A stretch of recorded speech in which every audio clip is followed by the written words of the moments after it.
Pues buenos días a todos, bienvenidos a esta sesión académica del mes de abril. Y me presento, soy el doctor Enrique Gómez, actualmente en el Departamento de Fisiología de la Nutrición. Soy miembro del comité organizador de la asociación como parte del comité científico, y tuve el gran placer de invitar a esta ponencia a la doctora Aurora Serral de Zúñiga, quien es la coordinadora del Servicio de Nutriología Clínica de nuestro instituto. Voy a hacer mención de su semblanza, que la tienen en pantalla, y voy a empezar diciendo que ella estudió la licenciatura de Medicina y Cirugía y después hizo una especialidad en Nutriología Clínica. Tiene una maestría y un doctorado en Ciencias Médicas en la UNAM, con su sede académica en nuestro Instituto Nacional de Ciencias Médicas y Nutrición Salvador Subirán. Ingresó a este instituto en el 2002 como médica residente de la subespecialidad en Nutriología Clínica, y estuvo adscrita al servicio de Nutriología Clínica de ese instituto y de Gastroenterología en el Hospital General de México, doctor Eduardo Lisiaga, en donde formó parte del Comité de Apoyo Nutricio, la Clínica de Hígado y de Obesidad. También fungió como consultora en nutrición en la Fundación Mexicana para la Salud, y ha sido docente en una gran cantidad de licenciaturas en nutrición y medicina, así como en diversos posgrados de ciencias de la salud. Entre sus premios y distinciones, solo por mencionar algunos, fue ganadora del Parenteral Nutrition Research Grant Latinoamérica de la Federación Latinoamericana de Terapia Nutricional en Nutrición Clínica y Metabolismo, FELAMPE, en el 2018. Actualmente tiene el nombramiento como investigadora en Ciencias Médicas de la Comisión Coordinadora de los Institutos Nacionales de Salud y Hospitales de Alta Especialidad de la Secretaría de Salud. Es miembro del Sistema Nacional de Investigadores e Investigadoras Nivel 2, pertenece a la Academia Nacional de Medicina y es integrante del Consejo Directivo de Fomento, Nutrición y Salud, AC. Actualmente es la coordinadora, como lo mencioné, del Servicio de Nutriología Clínica de nuestro instituto, y nos va a hablar el día de hoy. Su plática, pues se la dejo ya para que empiece por el título. Muchas gracias, doctora Serralde, bienvenida, y aquí estamos para ayudarle en lo que se vaya presentando. Bueno, muchas gracias a ti por la invitación y a toda la mesa directiva. Me dice que está un poco inestable el internet, así que si en algún momento se oye muy cortado, me avisan para que mejor apague la cámara, a ver si mejora, porque ya sabemos que a veces eh, la tecnología nos hace algunas jugadas. Pero bueno, estoy muy contenta porque conozco a muchos de ustedes, y bueno, a los que no conozco, pues el día de hoy espero que sepan un poquito más, pues, de lo que hacemos justamente en el servicio de nutriología clínica, y sobre todo también, pues, de lo que trata esta plática, de la relevancia que tiene eh, ustedes como químicos en los equipos de soporte nutricional.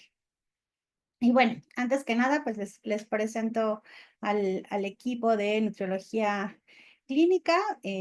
Pues tenemos a un fisioterapeuta, la mayoría son nutriólogos, tenemos el apoyo administrativo y también una médica especialista. Actividades que llevamos a cabo para aquellos que no estén familiarizados. En hospitalización nos encargamos justamente de pues la evaluación nutricional de todos aquellos pacientes que tienen riesgo nutricio. Les hacemos una evaluación más completa, y cuando se necesita les damos soporte nutricional, ¿no? Son todos aquellos pacientes que no pueden comer y que tenemos que incluso alimentarlos a través de sondas o catéteres directamente al intestino o a la vena. Y bueno, también damos consulta externa. eh, Hay días que desde las 8 de la mañana hasta las 7 de la noche, entonces, como verán, pues la carga asistencial es bastante intensa. También tenemos, pues, el otro gran pilar, que es la parte de docencia. Tenemos médicos residentes, pasantes y rotantes de posgrado. Y bueno, desde el 2014 que me incorporé yo al servicio, pues justo uno de los objetivos era, pues, potenciar la parte de investigación.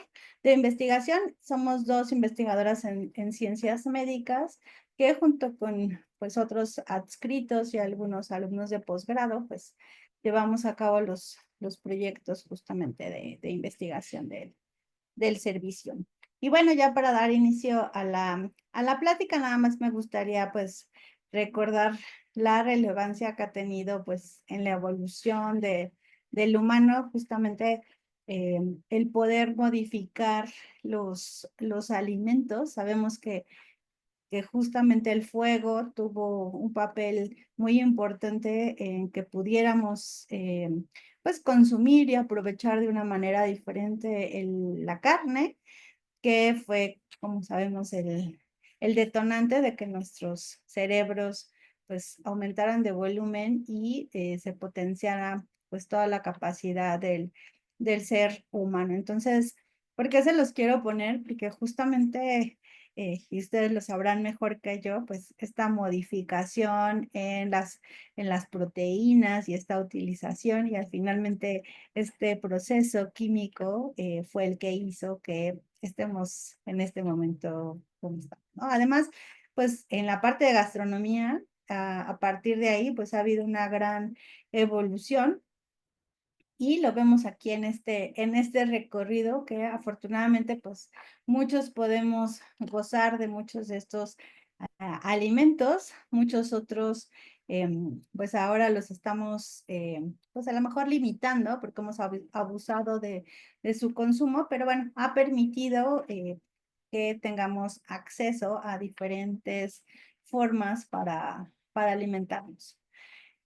Em, Nada más para recordar, pues la química estudia desde la composición molecular en cuanto a la parte de nutrición, todas las transformaciones en la producción, almacenamiento, la preparación y hasta el consumo de los alimentos. Y finalmente el otro gran apartado pues tiene que ver con su intervención para que tengamos ahora cosechas más abundantes, protección de agentes nocivos, cuidando la salud de muchos de los animales que consumimos, fabricando aditivos y pues modificando incluso las propiedades nutricionales. Claro, ustedes lo sabrán, pues en diferentes, a lo mejor especialidades de la química, pero por supuesto que está muy relacionada con la alimentación.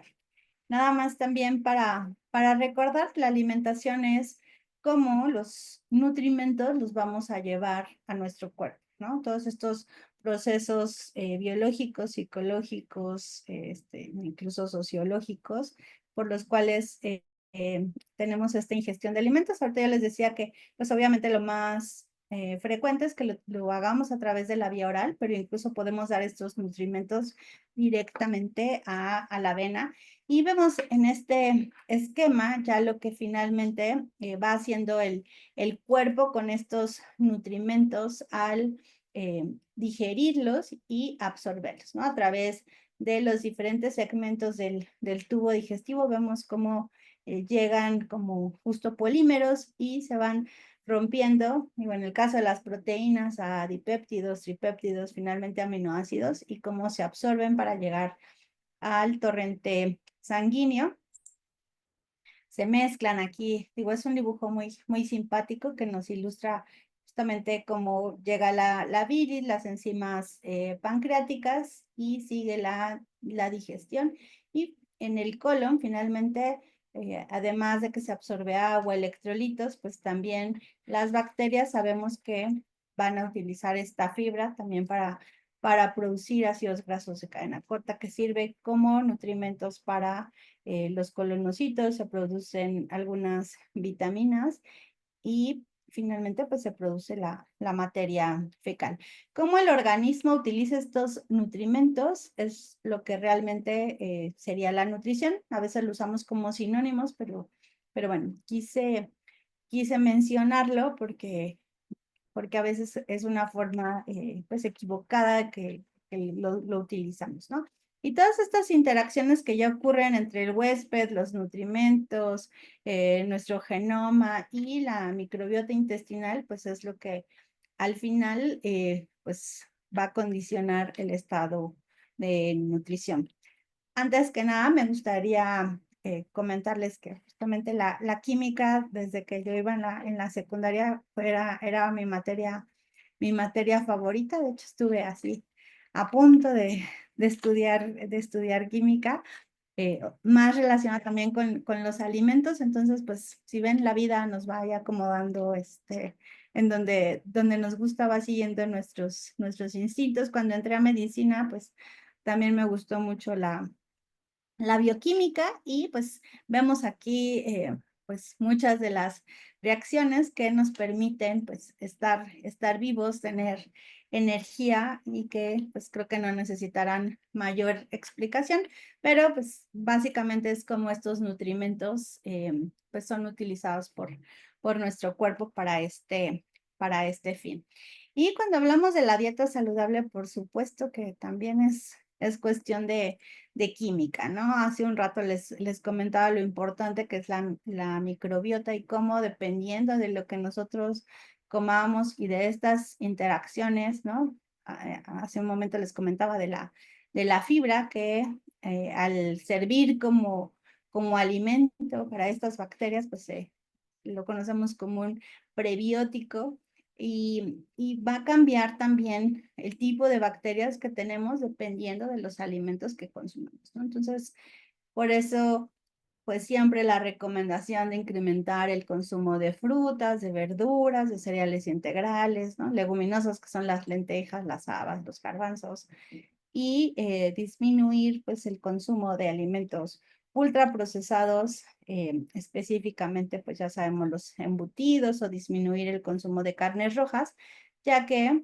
pues se van a modificar pues, el perfil de bacterias que tenemos, y vemos aquí nuevamente cómo se van a producir determinados compuestos que finalmente pueden causar inflamación y dañar pues la mucosa del intestino, o el balance que tenemos en nuestro cuerpo, generando inflamación, ¿no? Entonces, vemos aquí algunos de estos compuestos que pues muchos de ustedes son más expertos que yo, y que los miden y que nos ayudan muchísimo todos los días para entender mejor estos procesos. Y bueno, el resultado final de estas alteraciones en la mucosa, pues van a ser un mayor o menor riesgo de tener estas enfermedades crónicas, ¿no? Finalmente, enfermedades cardiovasculares,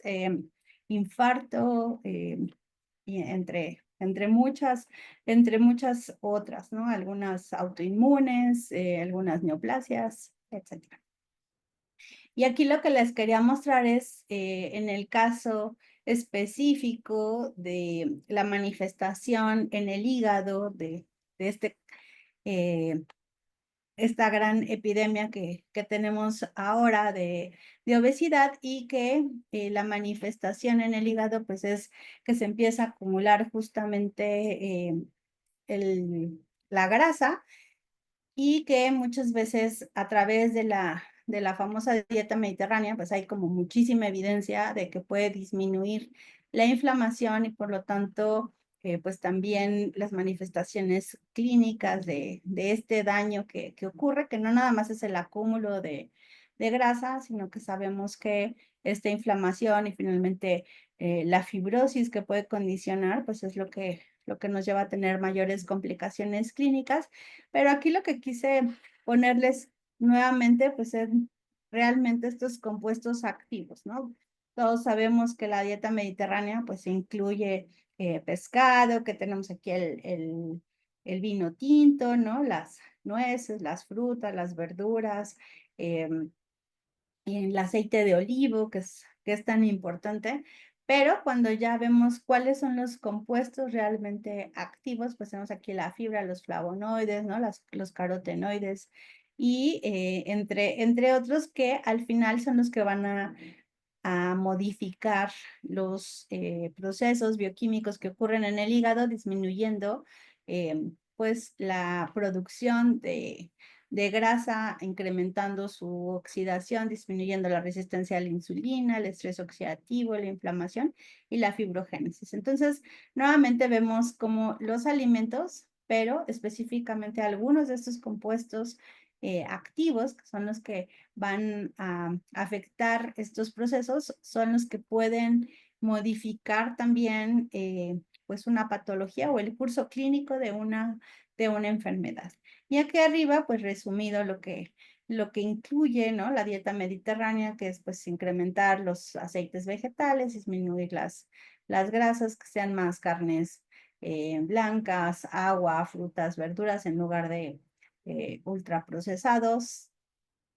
Y pues también favorecer, ¿por qué no?, la actividad física. Entonces, es solo una muestra pues, cómo la química y muchos de estos compuestos, si entendemos cómo funcionan todos estos procesos, pues nos va a permitir también tomar mejores decisiones y sobre todo poderlas compartir con los demás. Justamente durante mi doctorado, como ya lo mencionó el doctor Gómez, estuve en el Departamento de Fisiología de la Nutrición, pues midiendo específicamente algunos de estos procesos y sin duda, pues creo que me hizo ver definitivamente de una manera distinta, pues las enfermedades, la prevención de estas y su tratamiento, ¿no? Entonces, por supuesto que tiene una gran relevancia para todos, así que solo es tomar conciencia de esto. Y pues aquí ya todavía un poco más complejo, como los alimentos pues van a tener estas interacciones en diferentes órganos, incrementando quizá la expresión o no de algunos genes, que como les digo va a dar lugar a nuestro perfil de salud. Como ustedes saben, pues tenemos esta nueva versión del plato, nuestra recomendación para todos, que justamente hace referencia a incrementar el consumo de frutas y verduras, que sea la mitad de lo que comemos, consumir cereales integrales, como decíamos, las leguminosas, disminuir los alimentos de origen animal y que las grasas que consumamos sean grasas pues saludables.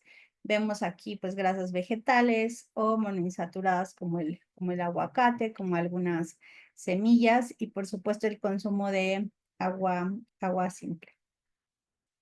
Como les decía, en nuestro servicio, pues otorgamos esta atención a los pacientes que no pueden comer y entonces les brindamos soporte nutricional, ya sea por la boca, por sondas o directamente a través de la vena, como vemos aquí en el esquema, ¿no? Por la boca, directamente al intestino o a través de la vena. Realmente la alimentación enteral, pues si nos fijamos aquí desde los egipcios, ¿no? Hace más de 1500 años antes de Cristo, en aquellos pacientes que no podían comer y justo viendo lo importante que era la alimentación, pues ya introducían vino, leche, entre otras sustancias directamente a través del intestino buscando pues que el paciente no se deteriorara y bueno, todos los siguientes años fueron afortunadamente evolucionando todos estos dispositivos hasta lo que actualmente tenemos, que es una gran variedad de alternativas para darle a nuestros pacientes.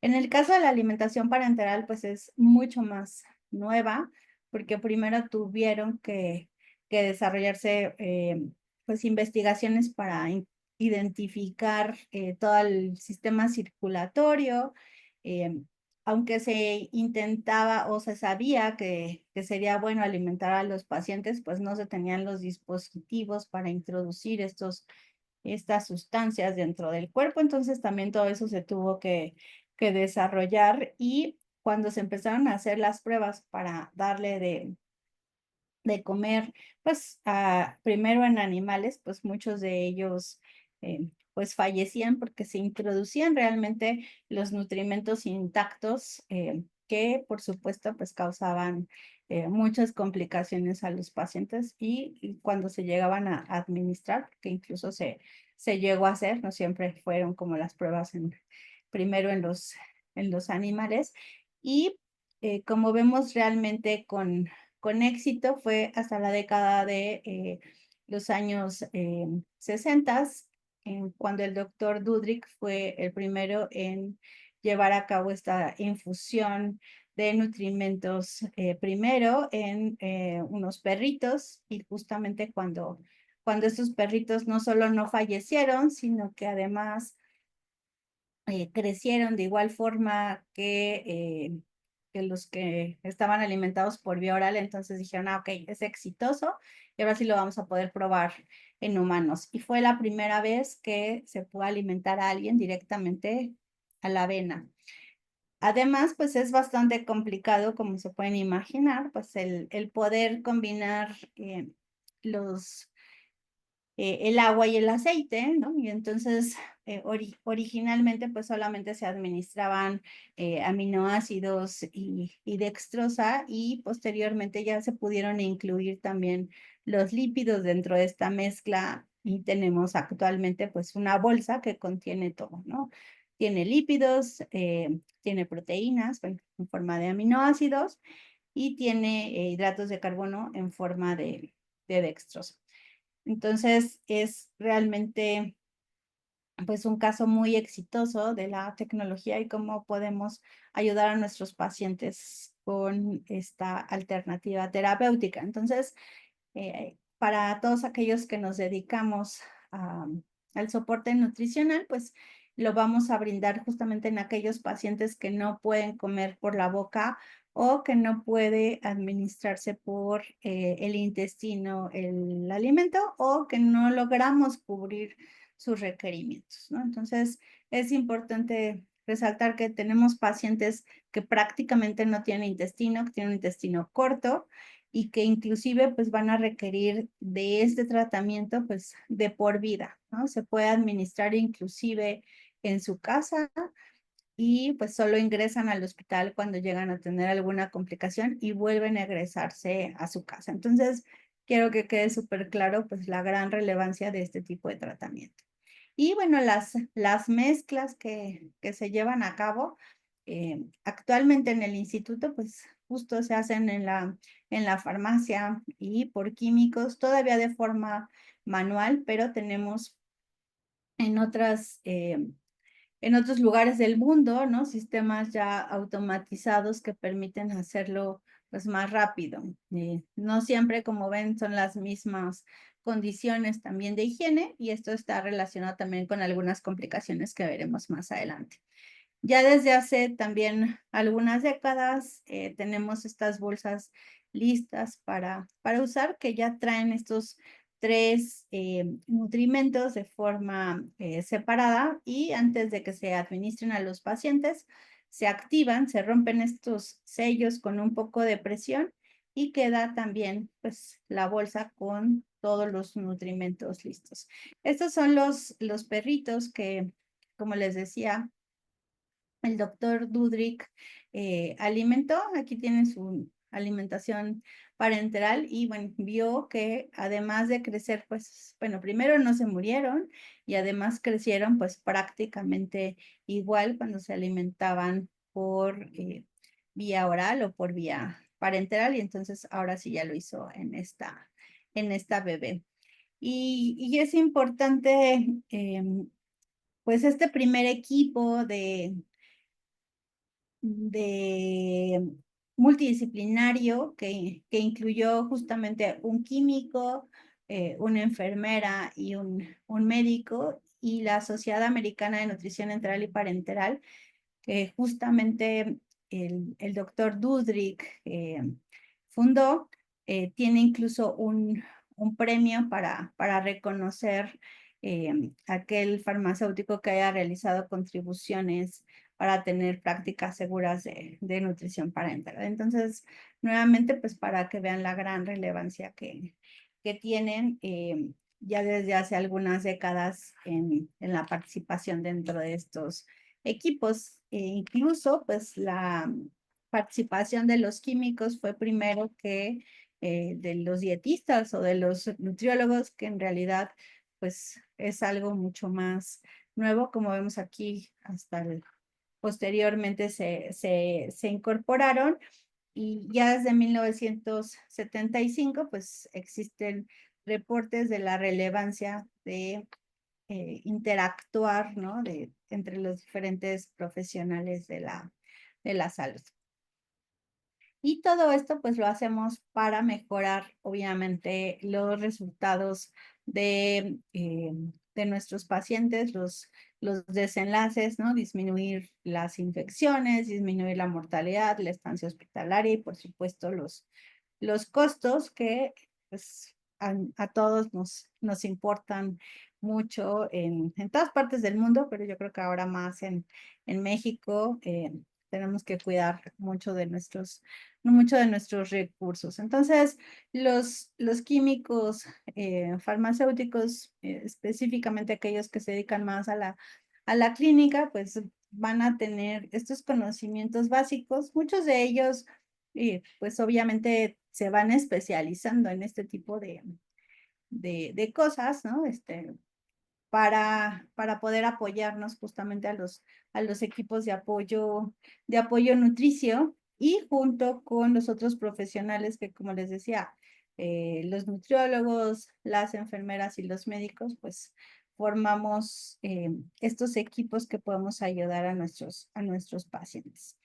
Vemos cómo se ha ido modificando de que cada quien actuara por su lado, ¿no? De las diferentes disciplinas, a que sumáramos nuestros conocimientos, a que interactuáramos más, y ahora inclusive se habla de un equipo transdisciplinario, que como vemos aquí, pues la idea es crear un conocimiento integrado y que pues, aprendamos de todos y obtengamos el mejor resultado. Pero bueno, al momento de preparar las alimentaciones parenterales, como les decía, tienen que tener conocimiento de muchas cosas, ¿no? Desde la solubilidad, la osmolaridad, porque todo esto puede llevar a complicaciones muy importantes que incluso le pueden causar la vida, a costar la vida a nuestros pacientes. La alimentación parenteral puede llegar a contener hasta 30 componentes, entonces todo el tiempo ocurren o pueden ocurrir interacciones de diversa índole. Ya les mencioné ahorita que tenía los macronutrientes, pero también tiene electrolitos, vitaminas, oligoelementos, que muchas veces nos dicen, ¿y por qué no le pones hierro a la alimentación, no? Si es un nutrimento, pero pues ustedes mejor que nadie saben que se pueden oxidar los lípidos y pues tener efectos negativos en nuestros pacientes. Entonces, es muy importante pues revisar esa indicación, prepararla, supervisarla para que no tengamos este tipo de complicaciones.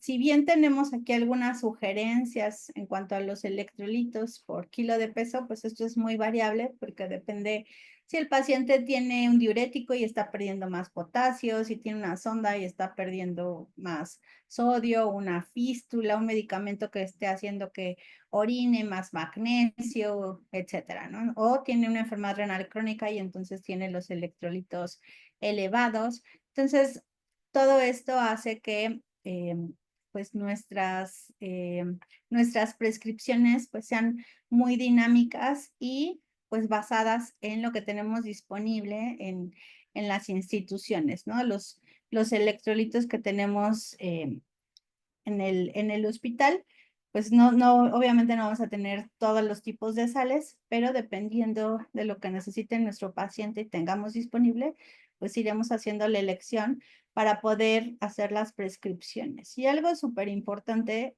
es que existen centros de mezclas, pues propiedad de algunos laboratorios muy famosos, que tienen sistemas que les marcan todas las alertas, ¿no? Y entonces, si estamos haciendo una prescripción incorrecta, pues se va a poner la alerta y se va a hacer la modificación. Nosotros no contamos con esa alternativa y entonces tenemos que estar haciendo todos los cálculos manuales para revisar que nuestra mezcla sea segura para poder administrarla en nuestro paciente. Así que imagínense la gran relevancia que tienen en estar apoyándonos todo el, todo el tiempo, sin contar pues también que las farmacias pues justamente están a cargo de químicos y muchos de los que trabajan ahí para poder tener los insumos disponibles, ¿no? Y vigentes, que no estén caducos y demás.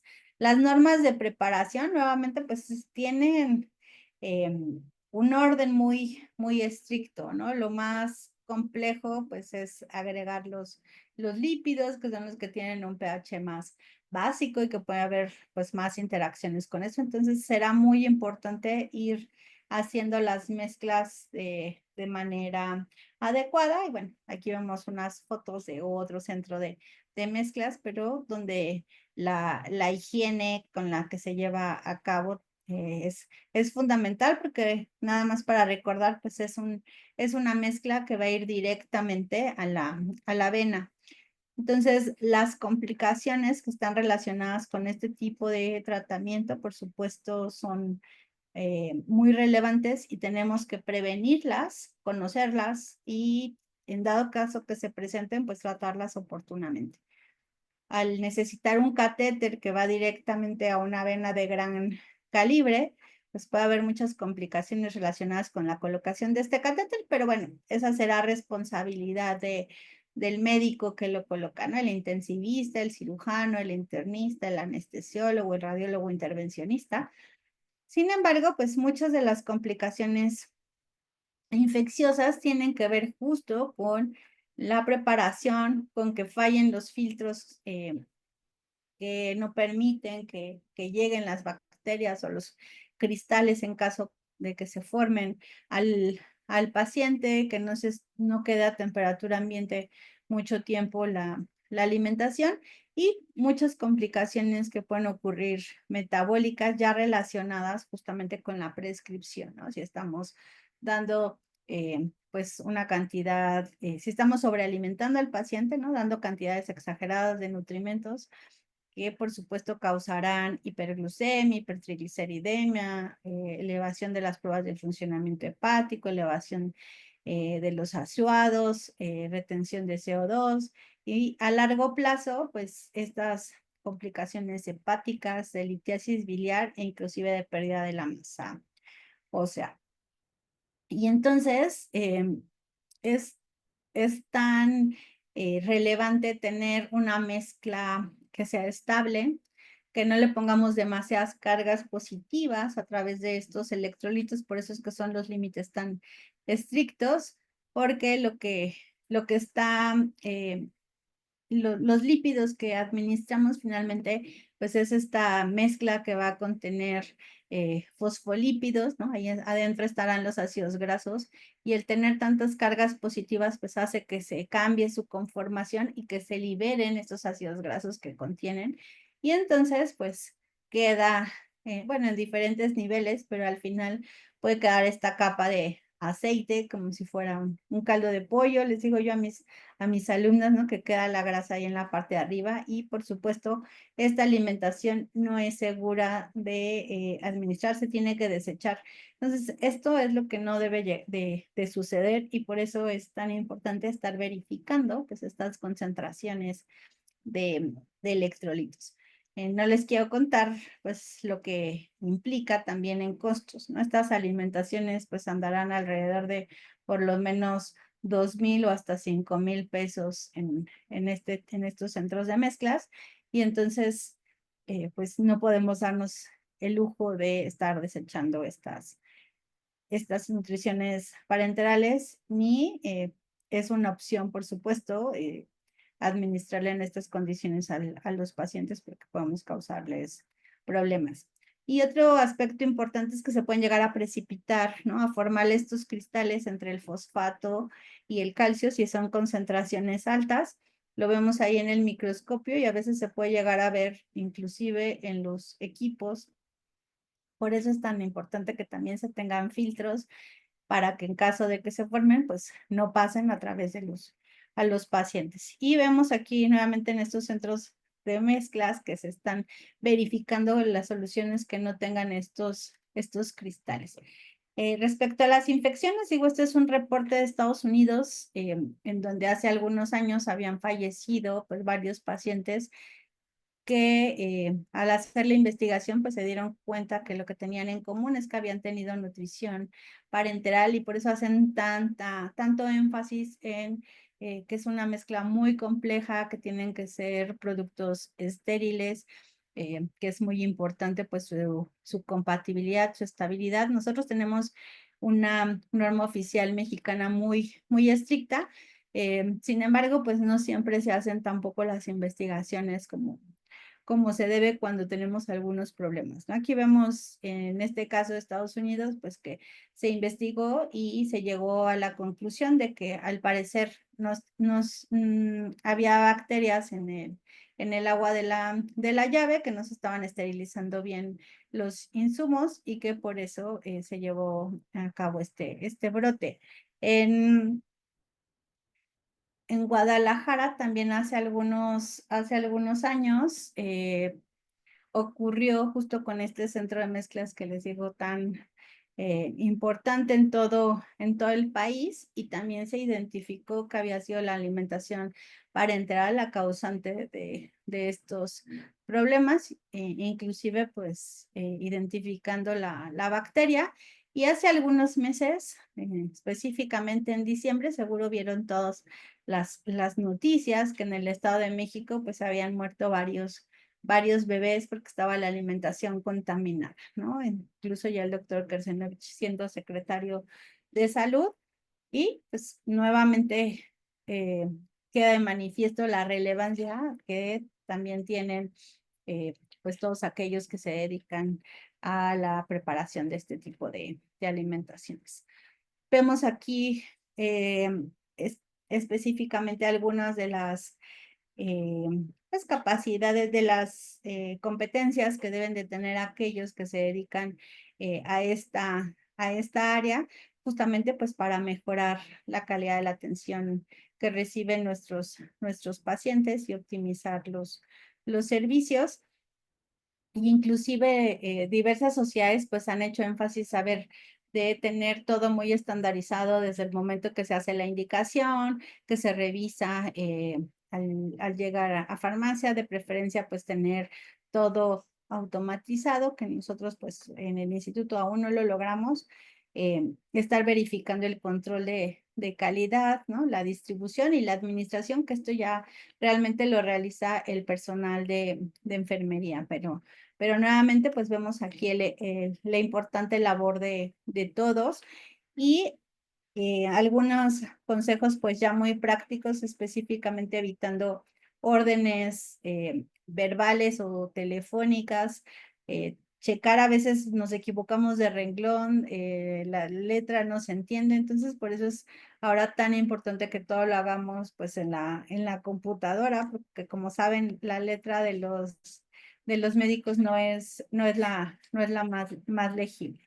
Y bueno, ya al momento de hacer la preparación, pues estar verificando todo esto que platicamos de la estabilidad, los límites clínicos y al momento de administrarla por el personal de enfermería. Entonces, todos juntos, pues buscamos, por supuesto, la mejor atención para nuestros pacientes, prevenir complicaciones o tratarlas oportunamente, pero muchas otras cosas, ¿no? Formar recursos humanos, compartir con otras instituciones este conocimiento o generando estos grupos de intercambio científico y toda la evidencia que tengamos o que estemos generando al respecto. Y pues también se ha escrito mucho sobre los beneficios que se tienen de estos equipos de soporte nutricional respecto a la disminución del desperdicio, ¿no? El uso más apropiado de la nutrición parenteral, por supuesto,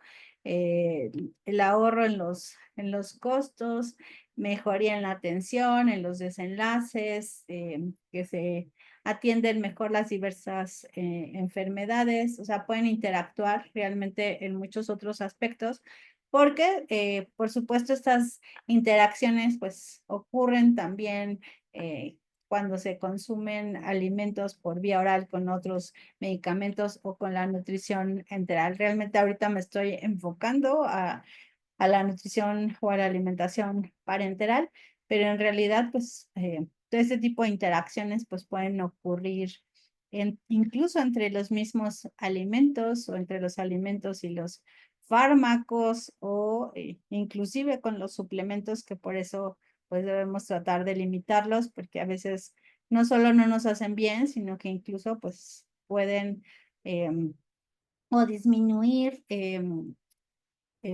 aporte, la efectividad, la eficacia de estos fármacos, o inclusive pues potenciarlos, que muchas veces pues también es un efecto negativo o no deseable del que estamos buscando. Entonces, pues espero que con esta breve plática pues haya quedado claro que realmente los reconocemos su trabajo del día a día en los equipos de soporte nutricio. Digo, muchos de ustedes están en diferentes áreas, pero bueno, que sepan lo que hacemos, y aquellos químicos que sí están involucrados, pues nuevamente nuestra admiración por su trabajo día a día, y por supuesto porque es muy relevante también lo que se hace, inclusive para estar monitoreando estas concentraciones de electrolitos que estamos solicitando todos los días, pues ahí también están interactuando. Así que para todos los médicos, y bueno, en nuestro caso mucho más, es de gran relevancia, como decíamos, para ir haciendo los ajustes que vayan siendo pertinentes en la alimentación eh, parenteral. Y bueno, lo que buscamos siempre pues es brindar la intervención adecuada en el paciente adecuado, de la manera correcta, en el momento oportuno. Eh, y algo muy relevante es reconocer que la atención nutricional es un derecho humano. Desde hace un año y medio, pues se firmó también por diferentes sociedades de nutrición, la europea, asiática, latinoamericana, justamente el que identifiquemos que la atención nutricional en los hospitales es un derecho humano. Y como ven, pues esta vía para administrarla pues, es de gran relevancia. Y pues cuando veamos un panorama muy complejo, pues solo necesitamos organizarnos, trabajar en equipo, y seguramente enfrentaremos los retos de una mejor manera. Muchas gracias por su atención. Y ahora sí creo que veo por ahí algunos comentarios y preguntas.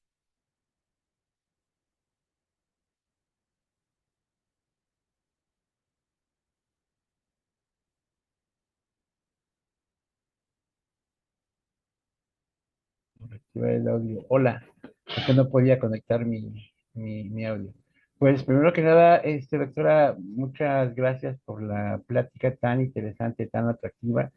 Aquí hay varios comentarios. Marta Baños le agradece reconocer nuestro trabajo, excelente plática. Diego Hernández, gracias por la presentación. ¿Cuáles son los laboratorios indicados para la preparación de las mezclas? Bueno, lo que estamos solicitando todo el tiempo, pues, son las concentraciones de electrolitos, porque es lo que agregamos a las mezclas, pero justamente por el tipo de complicaciones tenemos que estar monitoreando, pues, pruebas de funcionamiento hepático, aunque obviamente a veces se abusa, ¿no? A veces los médicos piden demasiados exámenes de laboratorio, que a veces tampoco es bueno. Pues ahora sí que exagerar, porque estamos picando al paciente, estamos gastando insumos, pero sin duda pues tiene una gran relevancia para poder dar seguimiento a esto. Entonces, sobre todo eso es lo que se requiere. Ahora ya dentro del centro de mezclas, pues se tiene que tener un control muy estricto, justamente para prevenir que haya pues bacterias en ese ambiente, y pues para eso seguro pues los químicos que se encuentran en la farmacia pues son los indicados para darnos como más información, pero, pero bueno, tiene que ver más bien con el control microbiológico. Muy Y por bien. ahí. Otra pregunta de Petra Sánchez. ¿Cuáles son los equipos para que la mezcla sea estable o si se realiza de manera manual? Y también comenta que si podría mostrar la norma nuevamente o nos deja los datos de la norma, nosotros se las pasamos. Sí, claro. Realmente lo hacemos nosotros de forma manual. No, no tenemos ese equipo. Digo, hicimos nuestra petición, nuestra carta, para que ojalá que se pueda tener en algún momento, porque sin duda pues facilita mucho la preparación. Por supuesto, también se tiene que ver que el costo-beneficio sea Parece que es la el 22, Aurora, la diapositiva 22, es la mm, 16, abajo. lo veo así. No, Pero que si ponemos atención. Ahí está, viernes 4 de marzo de 2011 en el diario oficial, norma oficial mexicana, NOM 249 SSA 1 de 2010, mezclas estériles, nutricionales y medicamentosas e instalaciones para su preparación. Muy es- bien. Pero mientras, por eso lo tenemos que hacer manual y hacer esos cálculos para ver que no nos pasemos de las concentraciones por litro de cada una de ellas. Hay incluso hospitales que para no meterse en problemas ni siquiera le agregan los electrolitos a la alimentación parenteral. Entonces ellos dicen, no, pues mejor no nos complicamos la vida. Obviamente eso repercute pues en todas las alteraciones electrolíticas de los pacientes, o a veces ni siquiera están midiendo los electrolitos pues, con la frecuencia adecuada, y entonces hasta que ya tienen sus pacientes otro tipo de complicaciones, pues se dan cuenta de que tenían estas deficiencias o estos excesos. Entonces, Bien. pues es parte de nuestras buenas prácticas, ¿no? Dos preguntas de mi parte. La primera, ahora con la pandemia de COVID, que había muchos pacientes aquí en el hospital porque se denominó Hospital COVID. La mayoría de ellos que recibían apoyo ventilatorio, pues estaban o en coma o no sé cómo decir, no estaban conscientes. La longitud de esta estancia en el hospital hacía que ustedes apoyaran la alimentación de estos pacientes, que les pasaran alimentación parenteral. Pues ahí se invirtió, en realidad nosotros pues por el tipo de hospital que somos un hospital de referencia, pues usualmente tenemos muchos problemas, muchos pacientes con problemas gastrointestinales, y entonces sí usamos bueno, con frecuencia la alimentación parenteral. Sin embargo, cuando tuvimos más pacientes con COVID, se invirtió esto y al revés, lo que tuvimos fueron muchos pacientes con alimentación enteral. En realidad estos pacientes estaban sedados, pero el intestino pues no tenía ningún problema. Entonces Ok, al ingresar y llegar a la terapia intensiva se les ponía la sonda y se alimentaban a través ok. de esta vía, pero parenteral solamente que no se pudieran cubrir sus requerimientos. O, por ejemplo, los pacientes que no estaban intubados, pero que tenían esta ventilación no invasiva, porque al tener la sonda no permitía que se hiciera bien el sello, y Ujú, entonces podíamos tener la necesidad de quitarles inclusive la sonda y alimentarse por vía parenteral. Estos pacientes, acuérdense que tenían muchos problemas para respirar, sí, entonces o comían o respiraban, entonces sí, por eso también dejaban de comer varios días. Entonces, aunque no estuvieran intubados, pues sí tenían que estar recibiendo apoyo por cualquier vía para cubrir sus requerimientos. muy bien. Bueno, aprovechando la pregunta sobre la norma y al final tu comentario de que la gente tiene derecho a una alimentación, aunque sea vía diferente a la oral. ¿Qué pasa con personas que tienen, por ejemplo, parientes ya grandes o muy enfermos que ya van a necesitar alimentación enteral o parenteral de por vida? Ya lo sabe el paciente, la prescripción médica es así. Ustedes como servicio de oncología clínica u otros hospitales pueden ayudar a proveer a estas personas con el tipo de alimentación que requieren y aprovechando esta pregunta, dado que es muy costosa, cualquiera una u otra, uno mucho más que la otra, el sistema de salud actual en México promueve esto para que sea un derecho de todos los derechohabientes y no derechohabientes de sistemas de salud, o solamente por compañías aseguradoras. Hasta hace unos años, nuestros pacientes tenían que pagar su alimentación parenteral, aquellos que lo recibían en su casa, y Ujú. necesitaban tener pues seguridad social o algún seguro de gastos médicos. Desde el 2022, todos aquellos pacientes que no tienen seguridad social y que tienen gratuidad, o sea, se les da la alimentación parenteral, los equipos, las vitaminas, o sea, todo para que se puedan alimentar en casa. En el caso de la alimentación enteral, también les damos fórmulas, aquellos que se alimentan por sonda. Todavía no tenemos disponible para vía oral porque, bueno, no tenemos recursos suficientes, pero sin duda es un gran avance. Y respecto a la alimentación parenteral, somos el único hospital público que lo hace en el país. El IMSS lo hace, pero les da los insumos, pero no les da el seguimiento. O sea, tenemos pacientes que vienen aquí al seguimiento y solo el IMSS les da las alimentaciones o las soluciones o los equipos. Pero sí, con gran orgullo lo podemos hacer. Pues es parte de la misma herencia que tenemos de esta mística institucional y por eso me parece muy relevante que conociera el gremio clínico que somos nosotros, parte de los servicios de atención clínica que luego estamos un poco no tan en el conocimiento de qué hacemos y de qué manera nos podemos apoyar. Entonces, quiero dejar aquí en este momento mi participación. Si alguno de ustedes tiene alguna pregunta para la doctora Ferralde, por favor, abran su micrófono o escríbanla.